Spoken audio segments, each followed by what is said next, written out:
जय श्री राम। सभी संत कल्याण वाणी चैनल के श्रोताओं का मेरे चैनल में हार्दिक स्वागत है। सबसे विनती है, कृपया मेरे संत कल्याण वाणी चैनल को सब्सक्राइब करें। संतों की कल्याणकारी वाणी है, इसको शेयर ज़रूर करें और लाइक करें।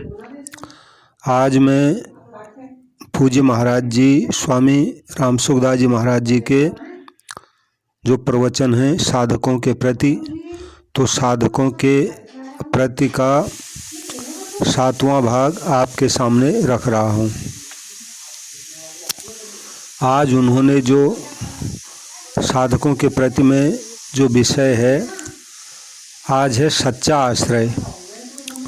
तो महाराज जी ने साधकों को ये बताया है कि आश्रय किसका लेना चाहिए। आश्रय यानी भरोसा, सच्चा आश्रय कौन सा है ये उसमें बताया गया है। तो पूज्य महाराज जी की वाणी है, राम किसी न किसी का आश्रय लेना मनुष्य मात्र का स्वभाव है। ऐसे तो जीव मात्र किसी न किसी का आश्रय लेना चाहता है, किसी न किसी को आधार बनाना चाहता है। ऐसा स्वभाव क्यों है? क्योंकि यह परमात्मा का अंश है। अगर यह परमात्मा का ही आश्रय ले ले तो फिर इसे दूसरा आश्रय लेने की ज़रूरत नहीं पड़ेगी। परंतु जब तक यह परमात्मा का आश्रय नहीं लेता, तब तक यह अनेक आश्रय लेता रहता है। लेना तो चाहिए भगवान का आश्रय, पर उस जगह दूसरी चीज़ का आश्रय ले लेता है।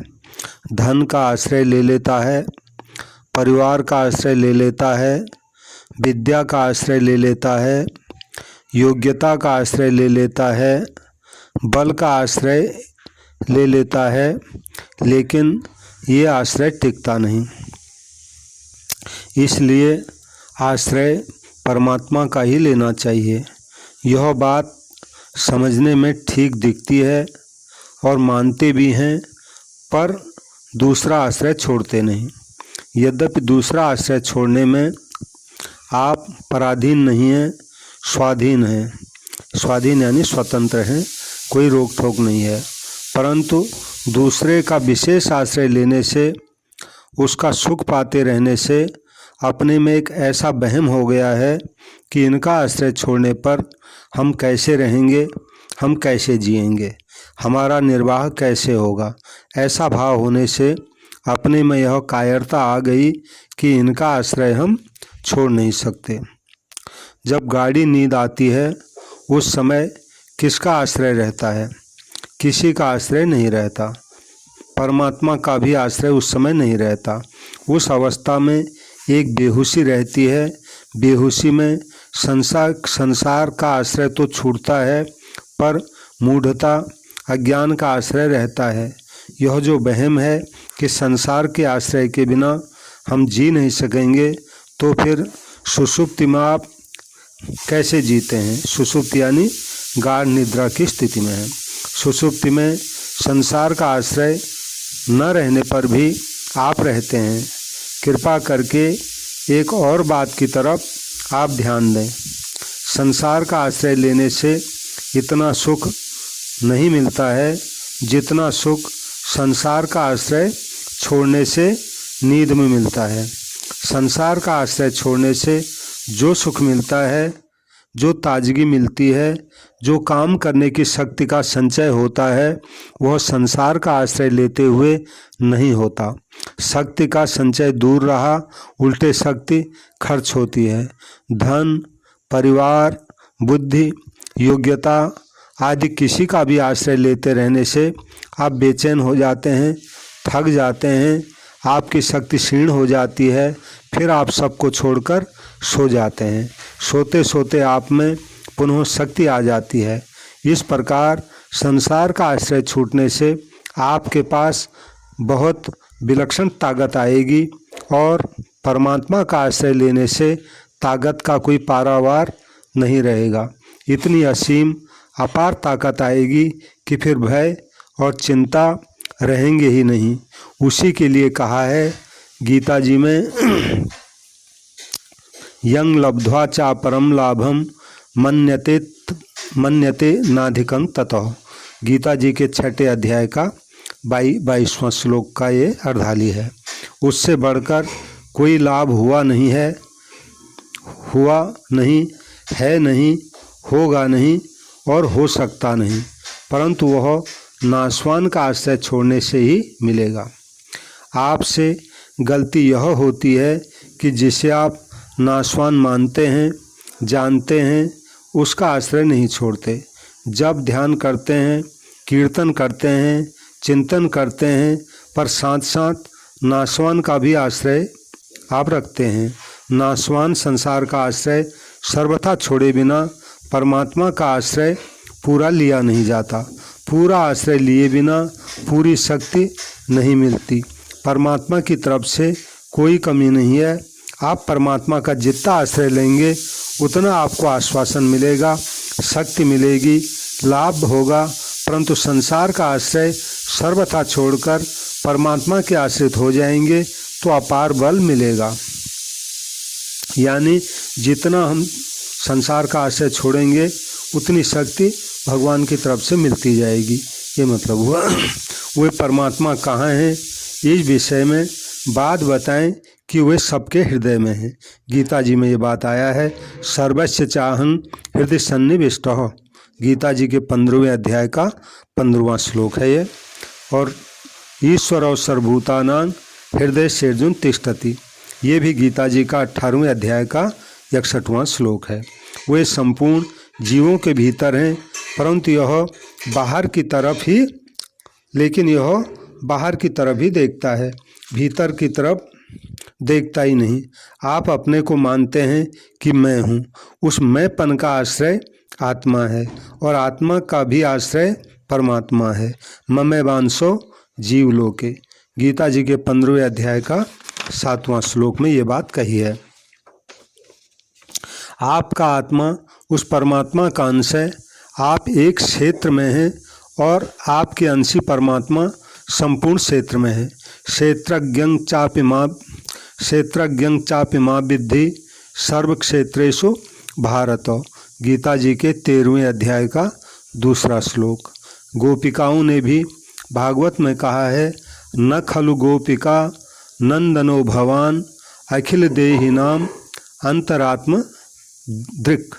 आप केवल यशोदा नंदन ही नहीं हैं, प्रत्युत जितने भी शरीरधारी हैं, चाहे वो स्थावर हों, जंगम हों, देवता हों, राक्षस हों, भूत प्रेत पिशाच हों, नरकों में रहने वाले हों, भजन ध्यान करने वाले हों, तत्व की जीवन मुक्त हों, भगवत प्रेमी हों, उन सब की अंतरात्मा के दृष्टा आप हैं।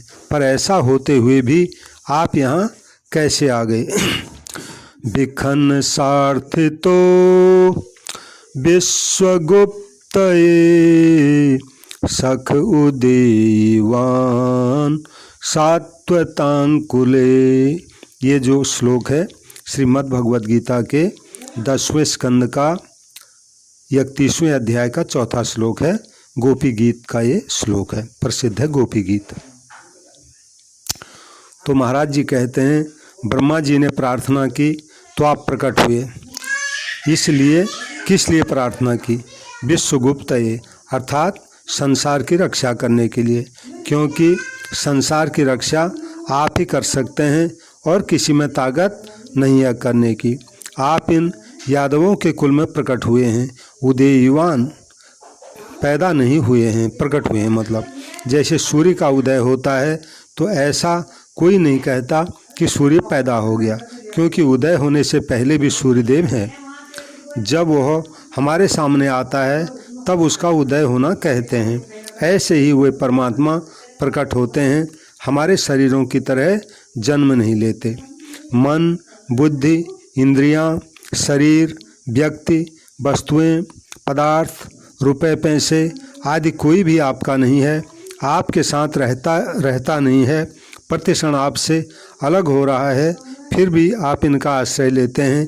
ये मन बुद्धि आदि तो आपके आश्रित रहते हैं, पर अपने आश्रित रहने वाली वस्तुओं का आप आश्रय लेते हैं, अपने उद्योग से पैदा होने वाले धन का आश्रय लेते हैं। ये गलती करते हैं। इनका आश्रय न लेकर एक भगवान का आश्रय लें। भगवान ने भी गीता जी में 18वें अध्याय के 66वें श्लोक में कहा है, मामेकं शरणं व्रजो तमेव शरणं गच्छो सर्वभावेन भारत तत्प्रसादात् परां शांतिं स्थानं प्राप्स्यसि शाश्वतम। ये गीता जी का 18वें अध्याय का 62वां श्लोक है। जो सबके हृदय में विराजमान है उस ईश्वर की ही सर्वभाव से शरण है। उसकी कृपा से परम शांति, संसार से सर्वथा उपरति और अविनाशी परम पद की प्राप्ति हो जाएगी। भगवान का आश्रय लेने में हम सब के सब स्वतंत्र हैं, कोई भी पराधीन नहीं है। उनका आश्रय लेने में कोई अयोग्य भी नहीं है। आप इसी क्षण परमात्मा का आश्रय ले सकते हैं, क्योंकि वह आपके पास है और आप उसके पास हैं। वह आपसे अलग नहीं हो सकता और आप उससे अलग नहीं हो सकते। अगर वह आपसे अलग हो जाए तो ईश्वर दो हो जाएंगे, एक वह और एक आप। उसकी जो अखंडता है, सर्वोपरि भाव है, व्यापकता है, वह खंडित हो जाएंगी। आपसे अलग होने पर उसकी महत्ता रहेगी नहीं, अतः वह आपसे अलग हो ही नहीं सकता। आप भी उससे अलग नहीं हो सकते। हाँ, आप अपने को उससे अलग मान सकते हैं, पर अलग हो नहीं सकते। ऐसे ही आप अपने को संसार के आश्रित मान सकते हैं, पर आश्रित हो नहीं सकते। आपने शरीर का आश्रय लिया, धन का आश्रय लिया, पर क्या आप इनके आश्रित रह सकते हैं? इनके आश्रित कोई रह सकता ही नहीं। फिर भी आप इनका आश्रय मान लेते हैं। यह गलती करते हैं, क्योंकि यह निभने वाला नहीं है, इनका साथ रहने वाला नहीं है। ये सब छूटने वाले हैं। अतः इनसे विमुख होकर एक भगवान का ही आश्रय ले लें और का आश्रय मत लें। धन का सदुपयोग करें, सब काम करें, पर आश्रय एक भगवान का ही रखें। संतों ने कहा है, पतिव्रता रहे पति के पासा, यो साहिब के ढिग रहे दासा। जैसे पतिव्रता पति के आश्रित रहती है, ऐसे ही भक्त भगवान के आश्रित रहते हैं। जगजननी जानकी जी सास ससुर को माता पिता से भी अधिक आदर देती थी, परंतु जब भगवान वनवास के लिए पधारे तब जानकी जी ने उन्हें भी छोड़ दिया। दशरथ जी ने तो यहाँ तक कह दिया कि अगर जनक राज दुलारी यहाँ रह जाए तो मेरे प्राण रह सकते हैं, फिर भी वे नहीं रही। वे कहती हैं कि मैं रह सकती ही नहीं। चांदनी चंद्रमा को छोड़कर कैसे रह जाए, सूर्य की प्रभा सूर्य को छोड़कर कैसे रह जाए, शरीर की छाया शरीर को छोड़कर कैसे रह जाए। ऐसे ही कोई भी जीव परमात्मा से अलग रह सकता ही नहीं, परंतु वह परमात्मा का आश्रय न लेकर अलग होने वाले संसार का आश्रय ले लेता है। इसी से यह दुख पा रहा है। अगर यह अलग होने वाले का आश्रय न ले और सदा शांत रहने वाले का आश्रय ले ले तो निहाल हो जाए।